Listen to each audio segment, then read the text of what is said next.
Online homeo book stall Facebook পেজের পক্ষ থেকে এবং হোমিওপ্যাথিক বুক রিভিউ ইউটিউব চ্যানেলের পক্ষ থেকে আপনাদের সাদর আমন্ত্রণ জানাচ্ছি। আমাদের আজকের হোমিওপ্যাথিক বুক রিভিউতে আমরা একটি নতুন বই, বাংলাদেশের জন্য একটু নতুন,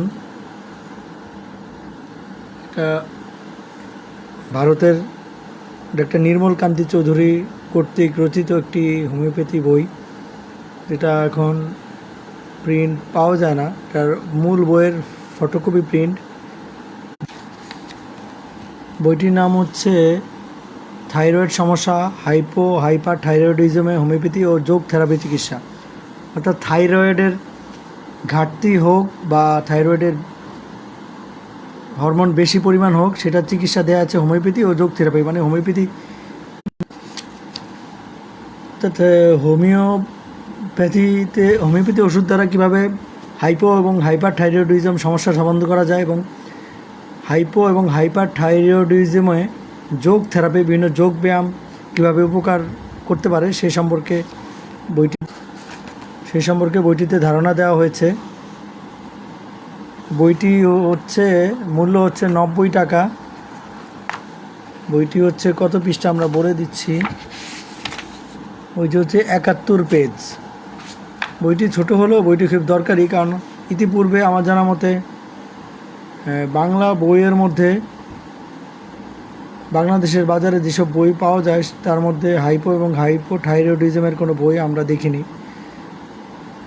তো বইটি সবার মাঝে উপস্থাপন করতে পেরে আমরা খুবই আনন্দিত বোধ করছি। বইটির মূল্য হচ্ছে 90 টাকা। পাবেন অনলাইন হোমিও বুক স্টলে।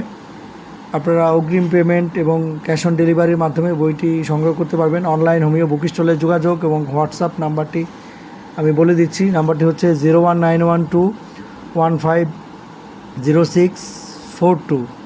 আমি আবার বলছি, বইটি ক্রয় করতে চাইলে অনলাইন হোমিও বুক স্টলের যোগাযোগ এবং হোয়াটসঅ্যাপ নাম্বারটি হচ্ছে 01912150642। বইয়ের নাম হচ্ছে থাইরয়েড সমস্যা ও হাইপার থাইরয়েডিজমে হোমিওপ্যাথি ও যোগ থেরাপির চিকিৎসা। লিখেছেন ডক্টর নির্মল কান্তি চৌধুরী। এবার আমরা বইয়ের ভেতরে যাচ্ছি, বা একটু সূচিপত্র এবং দু একটা সূচিপত্র দেখব এবং বইয়ের ভিতরে কী কী কন্টেন্ট রয়েছে সেগুলো দেখব। প্রথমে নির্মল কান্তি চৌধুরী লেখক ভূমিকা লিখেছেন। এবার আমরা সূচিপত্রটা একটু দেখি, চোখ বোলাই। প্রথমে রয়েছে থাইরয়েড গ্ল্যান্ড, হাইপার থাইরয়েডিজমের চিকিৎসা, হাইপোথাইরয়েডিজমে যা ঘটে, সদ্যজাত শিশুর ক্ষেত্রে যা ঘটে, হাইপার থাইরয়েডিজমের লক্ষণসমূহ, থাইরয়েডের পরীক্ষা ইনভেস্টিগেশন, এটা থাইরয়েডের জন্য কী কী পরীক্ষা করতে হবে, থাইরয়েডিজমের খাদ্য, হোমিওপ্যাথিতে থাইরয়েডিজমের চিকিৎসা, থাইরয়েড রোগ প্রতিরোধের ব্যবস্থাগুলি, একটি রোগের বিবরণ, হাইপার থাইরয়েডিজমের চিকিৎসায় সম্ভাব্য প্রয়োজনীয় ওষুধাবলী, ওষুধের সাথে যোগ ব্যায়াম,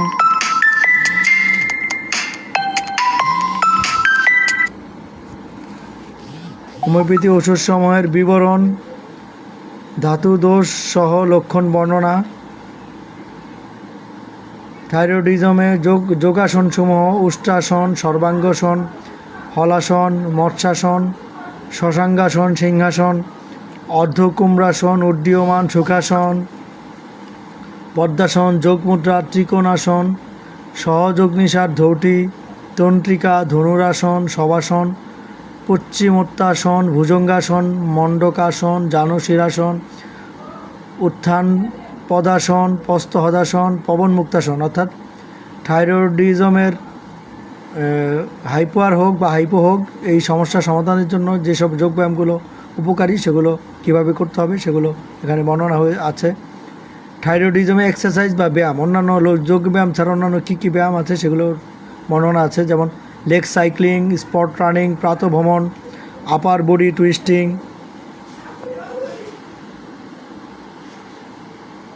trunk twisting, leg raising, sit up, leg circling, leg crossing, leg press, lifting of buttock, যোগাসন করা সম্বন্ধে জ্ঞাতব্য বিষয়, আসন ব্যায়াম সম্বন্ধে সাবধানতা ও সতর্ক থাকা, কী কী নিষিদ্ধ এবং কখন, তো যাই হোক, আমরা মোটামুটি হাইপো এবং হাইপার থাইরয়েডিজমে কী কী সমস্যার সমাধান করা যায় যোগব্যায়াম এবং হোমিওপ্যাথিক চিকিৎসার মাধ্যমে সেগুলো এই বইতে পাবো। আমরা ভিতরে যাই একটু। প্রথম অধ্যায় একটু পড়ে নেই। থাইরয়েড সমস্যা ও হাইপার থাইরয়েডিজমে হোমিওপ্যাথি চিকিৎসা। আমাদের শরীরে দু রকমের গ্রন্থি বা গ্ল্যান্ড আছে। অ্যান্ডোক্রিন বা অন্তঃক্ষরা গ্রন্থি, নীনালী যার রসক্ষরণ বহনের কোনো নালা নেই। অপরটি হচ্ছে বহিঃক্ষরা গ্রন্থি। থাইরয়েড একটি অন্তঃক্ষরা গ্রন্থি। আমাদের গলার ঘাড়ের দিকে ঠিক সামনের দিকে এর অবস্থান, অর্থাৎ শ্বাসনালীর উপরের দিকে অবস্থিত। খুব ছোট দৈর্ঘ্যে 4 সেন্টিমিটার, প্রস্থে 2 সেন্টিমিটার, অনেকটা ডানা মেলা প্রজাপতির মতো দেখতে। ডানা দুটিকে বলা হয় লোব এবং দুটি ডানার সংযোগকারী অংশটিকে বলে ইস্থমাস।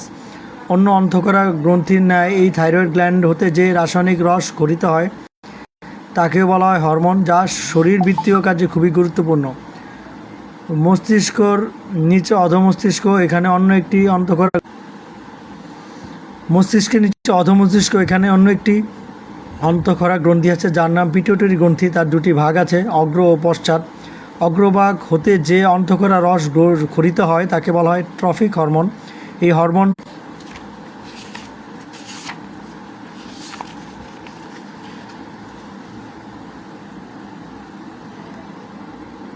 এই হরমোন বিভিন্ন অন্তঃক্ষরা গ্রন্থিকে কন্ট্রোল করে।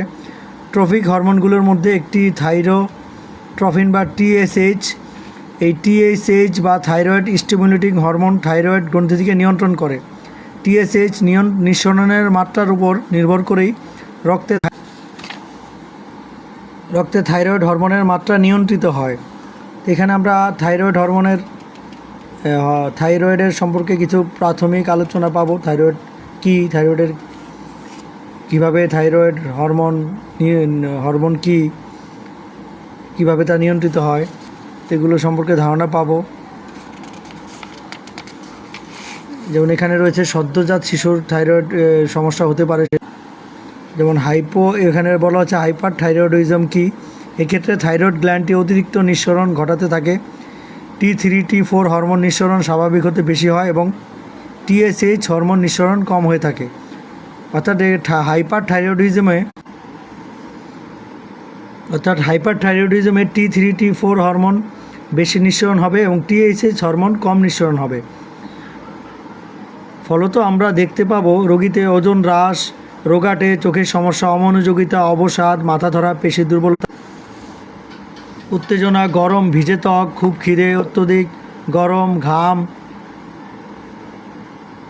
বুক ধড়ফড়, হাত পা কাঁপে, একাগ্রতা কমে, মাসিক অনিয়মিত, বন্ধ্যাত্বের সম্ভাবনাও থাকে, হৃদস্পন্দন, নাড়ির গতি মিনিটে 100 ছড়িয়ে যায়, একে বলে ট্রাকিকার্ডিয়া, চোখে নানা সমস্যা। সাধারণত যাই হোক, হাইপার থাইরয়েডিজম সম্পর্কে জানলাম। এবার থাইরয়েডের পরীক্ষা, ইনভেস্টিগেশন। মোটা হলেই বা পাতলা হলেই থাইরয়েডিজম নয়। মোটাদের 5% কম এই রোগে ভোগেন। বহু ক্ষেত্রে থাইরয়েড পরীক্ষা না করে আমাদের অনেক দিনের পর দিন অ্যালট্রক্সিন খাওয়ান, তাতে ক্ষতি হয় অনেক বেশি। লক্ষণাদির প্রতি দৃষ্টি রেখে সব ঠিকঠাক করা উচিত। থাইরয়েড হরমোনের মাত্রা জানার জন্য মূলত দুভাগে পরীক্ষা হয়। প্রথমত রেডিও ইমিউনো আসে, দ্বিতীয়ত এনজাইম ইমিউনো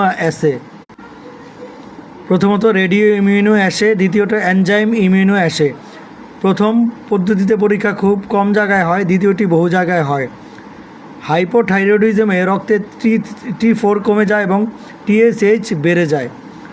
অন্যটি হাইপার থাইরয়েডিজমে T4 বেড়ে যায় এবং TSH কমে যায়, সঙ্গে T3ও বাড়তে পারে। যেহেতু পরীক্ষাগুলি ব্যয় সাপেক্ষ, তাই বেশিরভাগ ক্ষেত্রে শুধুমাত্র TSH এর মাত্রা মাপলেই থাইরয়েড সমস্যাকে চিহ্নিত করা যায়। যাই হোক, এখানে পরীক্ষা সম্পর্কে বিস্তারিত বর্ণনা করা হয়েছে। আমরা এই অধ্যায়টি পড়লে কীভাবে পরীক্ষা করতে হবে সেটা জেনে যাব। এবার হচ্ছে হাইপোথাইরয়েডিজমের চর্ম লক্ষণ। হাইপোথাইরয়েডিজমের চর্ম কী থাকবে? চর্ম শুষ্ক, মোটা, খসখসে থাকবে। এটা আরও কী লক্ষণ থাকবে সেটা দেয়া আছে। হাইপার থাইরয়েডিজমের চর্ম লক্ষণ: চামড়া চকচকে, পাতলা, আর্দ্র, গরম মুখ, তেলতেলে ভাব, ব্রণ, চুল পড়ে যাওয়া, নখ পাতলা হওয়া ইত্যাদি থাকবে। তারপর থাইরয়েডের ক্যান্সার কখন সন্দেহ হয় সেটা সম্পর্কে এখানে জানা যাবে। হাইপার থাইরয়েডিজমের কী খাদ্য সেটা সম্পর্কে জানতে পারবো। হাইপোথাইরয়েডিজমের কী খাদ্য সেটা সম্পর্কে বলেছেন লেখক। এবার হচ্ছে হোমিওপ্যাথিতে থাইরয়েডিজমের চিকিৎসা। হোমিওপ্যাথিক দৃষ্টিকোণ থেকে থাইরয়েডিজম একটি একদেশিক ব্যাধি। যদিও রোগটি থাইরয়েডকে কেন্দ্র করে, তা হাইপোথাইরয়েডিজম বা হাইপার থাইরয়েডিজমে হোক, তার প্রকাশ শারীরিক এবং মানসিক স্তরে নানা প্রকার সাইন সিমটম প্রকাশ করে থাকে। হোমিওপ্যাথিতে চিকিৎসা পদ্ধতি সম্পূর্ণ আলাদা।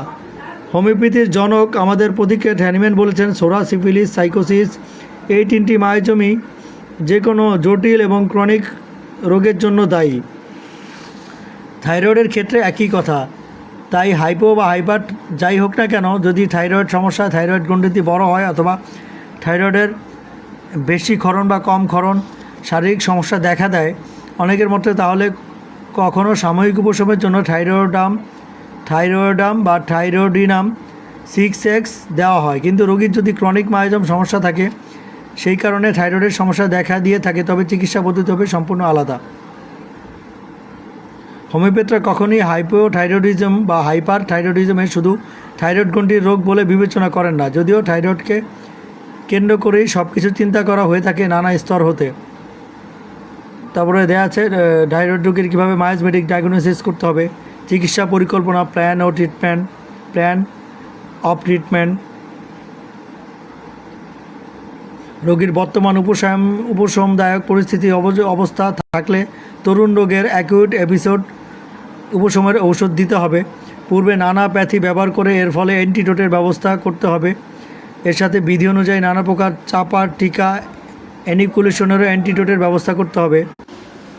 যেমন এখানে বলা হয়েছে যে রোগীর কনস্টিটিউশনাল ট্রিটমেন্ট করতে হবে। প্রথমে রোগীলিপি করতে হবে। কেস টেকিং বা রোগীলিপি দিয়ে সেভাবে লক্ষণ সমষ্টি সার্বিক অনুধাবন করে রোগী যদি শুধু শরিক হয়, তবে ঠিক এমন এক ওষুধ দেওয়ার ব্যবস্থা করতে হবে যে ওই ওষুধটি অ্যান্টিশরিক এবং রোগীর ধাতুগত পরিবর্তন করতে সক্ষম হবে। তেমন ওষুধটি যদি শুধু স্থানীয় লক্ষণ নেওয়া হলো, ধাতুগত লক্ষণ নেওয়াই হলো না, তা দিয়ে ওষুধ নির্বাচন করলে দেখা যাবে রোগীর লক্ষণ সাময়িকভাবে দূর হবে, কিন্তু পুনরায় আবার দেখা দেবে। যাক, এভাবে বলা হয়েছে। পুনরায় নতুন রোগীলিপির সহায়তা আগের ওষুধ বা নতুন সদৃশ্য কোনো অ্যান্টিমায়োজমেটিক ওষুধ প্রয়োগ করতে হবে। কিন্তু রোগীতে যদি সোরা বা না থাকে, মিশ্রণাকার সাইকোসিস বা সিফিলিস যুক্ত থাকে, তবে চিকিৎসা পদ্ধতির পরিকল্পনা অন্য রকমের হবে। এমন অবস্থায় রোগীতে যে মায়োজমের অবস্থা প্রবল থাকে, তার উপর চিন্তা করে সেই অ্যান্টিমায়োজমেটিক ওষুধ সর্বপ্রথম প্রয়োগ করতে হবে। প্রবল প্রকাশিত অবস্থায় লুপ্ত হলে অ্যান্টিসেরিক ওষুধ প্রয়োগ করতে হবে। আগের মায়োজমের অবস্থা যদি তখনও থাকে, তবে তার জন্য অ্যান্টিসেরিক ওষুধের পূর্বে সদৃশ ওষুধ দিতে হবে। আগের অবস্থা দূর হলেই অ্যান্টিসেরিক ওষুধ দিতে হবে এবং একথা স্মরণ রাখতে হবে। তবে রোগীর চিকিৎসার সমাপ্তিতে একটি অ্যান্টিসেরিক ওষুধ দিতেই হবে, কারণ শেষাবধি রোগীকে সোরাই অবস্থান করে। এইভাবে অ্যান্টিসাইকোটিক এবং অ্যান্টিসেরিক বা অ্যান্টিসিফিলিটিক বা অ্যান্টিসেরিক ওষুধ প্রয়োগ করতে হবে। রোগীর আরোগ্য লাভ করবে ওষুধ প্রয়োগ করতে করতে রোগী আরোগ্য লাভ করবে। এরূপ চিকিৎসা করার সময় শেষ পর্যায়ে সোরাই সুপ্ত অবস্থায় বা ঘুমন্ত অবস্থায় বিরাজ করে, তাই সর্বশেষ একটি অ্যান্টিসেরিক ওষুধ দেওয়াই প্রয়োজন। যাই হোক, এখানে মায়োজমেটিক অবস্থা পর্যালোচনা করে কীভাবে ওষুধ দিতে হবে, ধারাবাহিকভাবে কোন কোন মায়োজম প্রমিনেন্ট থাকলে কি কি সিদ্ধান্ত নিতে হবে, সেই সম্পর্কে লেখক খুবই গুরুত্বপূর্ণ এবং খুবই এফেক্টিভ আলোচনা করেছেন।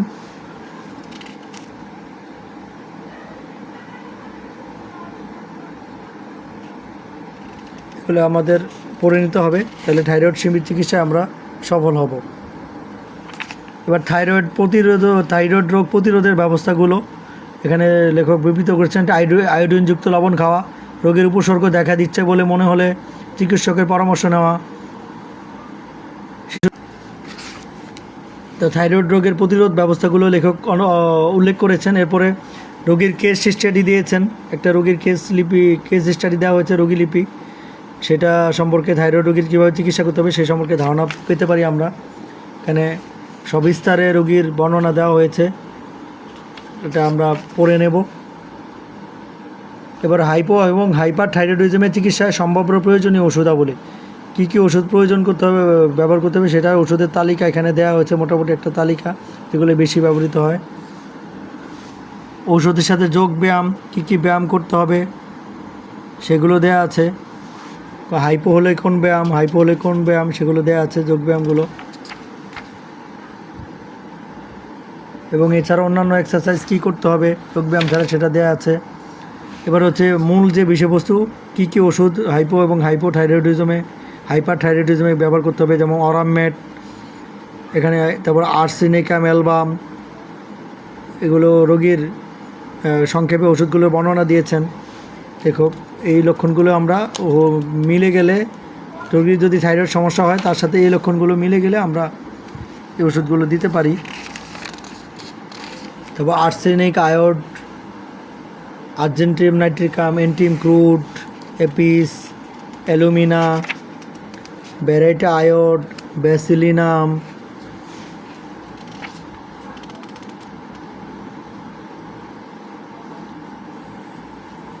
এবং থাইরয়েড চিকিৎসায় ওই প্রতিটা ওষুধেই ওটার সাথে কোন কোন রোগের সম্পর্ক থাকবে, থাইরয়েডের সাথে অন্যান্য রোগ যদি থাকে তাহলে কোন ওষুধটি দিলে ভালো কাজ করবে, সেগুলো এই ওষুধগুলো পড়লে জানা যায়। ক্যালকেরিয়া কার্ব, এটা একটা থাইরয়েড সমস্যা একটা গুরুত্বপূর্ণ ওষুধ। Calcarea fluor, carbo animalis, carbo veg, carcinosin, conium, fluoric acid. যাই হোক, এভাবে আমরা ওষুধগুলো দেখে নেব। অনেকগুলো ওষুধ বর্ণনা আছে,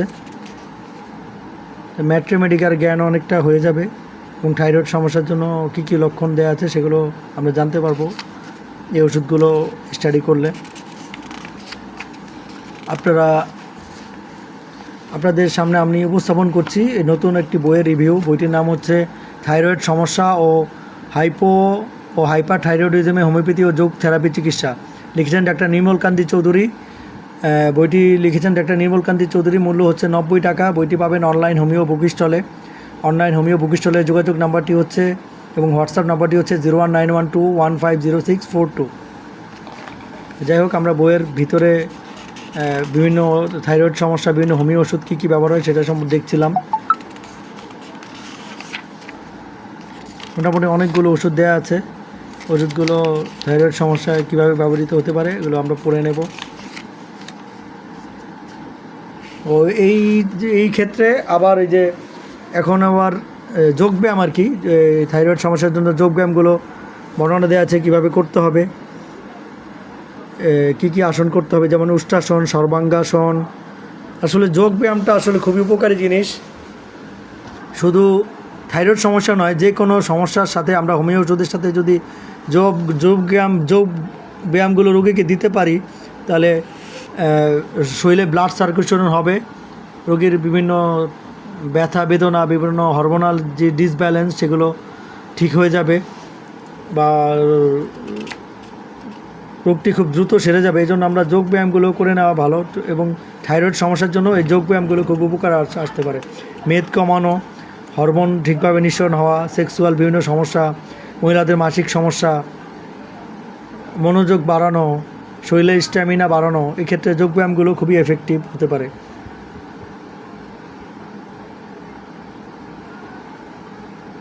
তো এটা আমরা পড়ে নেব ব্যায়ামগুলো, এটা আমরা ডিটেলস আর যাচ্ছি না। একটা আসন আমরা একটু পড়ে নেই। সিংহাসন। মেঝেতে হাঁটু মুড়ে বসুন, পায়ের পাতাটা পায়ের আঙ্গুলের উপর রাখতে হবে, এবার দুটো হাঁটু যথাসম্ভব ভাগ করুন, দুটো নিতম্ব দু পায়ের গোড়ালির ওপর থাকবে, এভাবে চিবুকটা দু বুকের মাঝখানে চেপে যথাসম্ভব জিভ বের করে সিংহের মতো আওয়াজ করতে হবে। যাই হোক, এই যোগব্যায়ামগুলো সচিত্র কিছু যোগব্যায়াম বই পাওয়া যায়, আমরা সেই বইগুলোর জন্য আমাদের অনলাইন হোমিও বুক স্টলে যোগাযোগ করতে পারেন। এখানে তো সর্বপরিসরে বইটা হয়, লেখক ছবিগুলো দিতে পারেননি, তবে আসনগুলো মোটামুটি সংক্ষেপে বর্ণনা করেছেন। আমরা বর্ণনা শুনে যদি করতে পারি ভালো, তাহলে সচিত্র যোগব্যায়ামের বইগুলো আমরা করে নেব, তাহলে আমাদের থাইরয়েড সমস্যার সমাধান হবে হোমিও ওষুধের পাশাপাশি। এছাড়া আমরা অনেক রোগ থেকেই সমাধান পাব। আমাদের আরেকটা প্রতিষ্ঠান, আপনারা শুনে খুশি হবেন, আমাদের আরেকটা প্রতিষ্ঠান আছে মহারাজ বডি অ্যান্ড মাইন্ড ইনস্টিটিউট। সেটার পক্ষ থেকে ভবিষ্যতে যোগব্যায়ামের ভিডিও ইউটিউবে আপলোড করা হবে। আমাদের কিছু প্রস্তুতি রয়েছে, প্রস্তুতিগুলো সম্পন্ন হলে অচিরেই আমরা ভিডিওগুলো দেখতে পাবেন। তো আশা করি তখন ভিডিওগুলো প্রকাশ হলে আপনারা এই যোগব্যায়ামগুলো পেয়ে যাবেন। যাই হোক, আমরা বইটির ভেতরে আছি থাইরয়েড ও হাইপোথাইরয়েডিজমে কীভাবে হোমিও ওষুধ এবং যোগব্যায়াম ভূমিকা রাখতে পারে। ইতিপূর্বে আমরা হোমিও ওষুধগুলো দেখেছি, এবার আমরা যোগব্যায়ামগুলো লেখক বর্ণনা করছে সেই পৃষ্ঠাগুলো দেখছি আর কি। এবার ওই যে থাইরয়েডিজমে হাইপারথাইরয়েডিজমে কীভাবে অন্যান্য যোগব্যায়াম ছাড়া বিভিন্ন ব্যায়াম করা যায় সেগুলো দেয়া হয়েছে, লেখক এখানে বর্ণনা করেছেন। Leg cycling, pedaling, spot running, প্রাতঃভ্রমণ, upper body twisting, trunk twisting, leg raising, sit up, leg circling, leg crossing. Leg circling বিষয়টা কি এটা আমরা একটু দেখে নিই।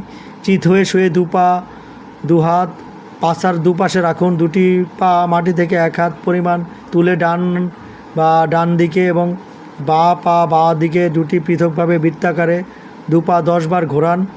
2 পা বাইরের দিকে যাবে, পুনরায় 2 পা ঠিক বিপরীতভাবে ঘোরান, অর্থাৎ বাইরে থেকে ভেতরে আসবে। এবার পা দুটি জোড়া করে একসাথে একটি বৃত্তাকারে ঘড়ির কাঁটা যেদিকে ঘোরে সেদিকে, অর্থাৎ ক্লকওয়াইজ, পুনরায় অ্যান্টি ক্লকওয়াইজ ঘোরান। শ্বাস স্বাভাবিক থাকবে 5 বার, এভাবে 5 বার করতে হবে। লেগ সার্কেলিং করলে পায়ের আড়ষ্টটা দূর হয়, যাদের বাত ব্যথাতে সেক্ষেত্রে খুবই ভালো একটা ব্যায়াম। থাইরয়েডিজম, হাইপারথাইরয়েডিজমে এটা ভূমিকা রাখতে পারে।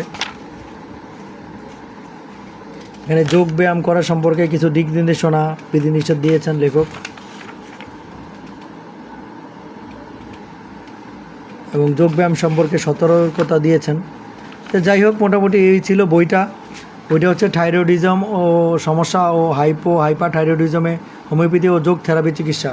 তো মোটামুটি আমরা যা বুঝলাম, থাইরয়েডিজম, এবং হাইপারথাইরয়েডিজম কী এবং তার জন্য কী কী ইনভেস্টিগেশন, পরীক্ষা নিরীক্ষা করতে হবে, প্যাথোলজিক্যাল টেস্ট, কী হোমিও ওষুধ ব্যবহার করতে হবে, মায়োসবেটিক ক্ষেত্রে কীভাবে হোমিও ওষুধগুলো ব্যবহার করতে হবে, কী অবস্থা, এবং হোমিও ওষুধগুলোর বর্ণনা দেওয়া হয়েছে এই বইতে। এবং হোমিও ওষুধের পাশাপাশি কী যোগব্যায়াম করতে হবে, যোগব্যায়ামগুলো কীভাবে করতে হবে, যোগব্যায়ামগুলো করার জন্য কী সতর্কতা বা বিধিনিষেধ রয়েছে সেগুলো বর্ণনা আছে। এছাড়া রয়েছে যোগব্যায়াম ছাড়া আরও বিভিন্ন ধরনের এক্সারসাইজ, সেগুলো সম্পর্কে বর্ণনা আছে। তো মোটামুটি থাইরয়েড চিকিৎসায় বইটি একটি ছোট হলো একটি আদর্শ বই এবং আশা করি একজন ভালো হোমিওপ্যাথ হওয়ার জন্য এবং চৌকস হোমিও চিকিৎসক হওয়ার জন্য আপনারা বইটি সংগ্রহ করবেন। বইটি হচ্ছে থাইরয়েড সমস্যা ও এবং হাইপারথাইরয়েডিজমে হোমিওপ্যাথি ও যোগ থেরাপি চিকিৎসা, লিখেছেন ডাক্তার নির্মল কান্তি চৌধুরী।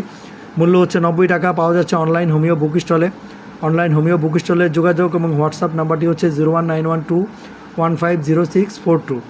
তো আশা করি আপনারা যে কোনো হোমিওপ্যাথি বই, বাংলা ইংরেজি হোমিওপ্যাথি বইয়ের জন্য অনলাইন হোমিও বুক স্টলে যোগাযোগ করবেন এবং আমাদের হোমিওপ্যাথি ওষুধের জন্য আমাদের আরেকটি প্রতিষ্ঠান কসমিক হোমিওপ্যাথিক ফার্মেসিতে যোগাযোগ করবেন যে কোনো হোমিওপ্যাথি ওষুধের জন্য। আর আমাদের অনলাইন হোমিও বুক স্টলে তো আপনারা বইয়ের জন্য যোগাযোগ করবেন। এছাড়া আমাদের এই বুক রিভিউগুলো আমাদের ইউটিউব চ্যানেল হোমিওপ্যাথিক বুক রিভিউতে দেওয়া হচ্ছে পর্যায়ক্রমে। আশা করি ইউটিউব চ্যানেলটি আপনারা সাবস্ক্রাইব করবেন এবং বিভিন্ন ভিডিওগুলিতে লাইক দিয়ে এবং শেয়ার করবেন। এবং আশা করা যাচ্ছে অচিরেই আমরা বেশ কিছুদিনের মধ্যেই হোমিওপ্যাথি বইয়ের রিভিউর জন্য আমাদের হোমিওপ্যাথিক বুক রিভিউ চ্যানেলটিকে একটি নির্ভরযোগ্য চ্যানেল হিসেবে দাঁড় করাতে পারবো। যে কোনো হোমিওপ্যাথি বইয়ের ভিডিও পেতে, বই সম্পর্কে জানতে, যাতে আমাদের ইউটিউব চ্যানেলের উপর আপনারা নির্ভর করতে পারেন, আমাদের সেটাই লক্ষ্য। এবং আমাদের অচিরেই একটি ওয়েবসাইট, হোমিওপ্যাথিক বইয়ের জন্য একটা ওয়েবসাইট তৈরির কাজ আমরা হাত দিয়েছি। সেটা কমপ্লিট হলে আমরা ওয়েবসাইট অ্যাড্রেসও আমরা দিয়ে দেবো। তো আশা করি আমাদের সাথেই থাকবেন এবং হোমিও চিকিৎসক হওয়ার জন্য ভালো বাংলা ইংরেজি হোমিওপ্যাথি বই সংগ্রহ করবেন অনলাইন হোমিও বুক স্টল থেকে এবং আপনারা সেগুলো পড়ে নিজেদের দক্ষতা এবং নিজেদের হোমিওপ্যাথিক যে জ্ঞান সেটাকে বৃদ্ধি করবেন। তো সবাই ভালো থাকুন। শুভরাত্রি, সবাইকে শুভেচ্ছা। আল্লাহ হাফেজ।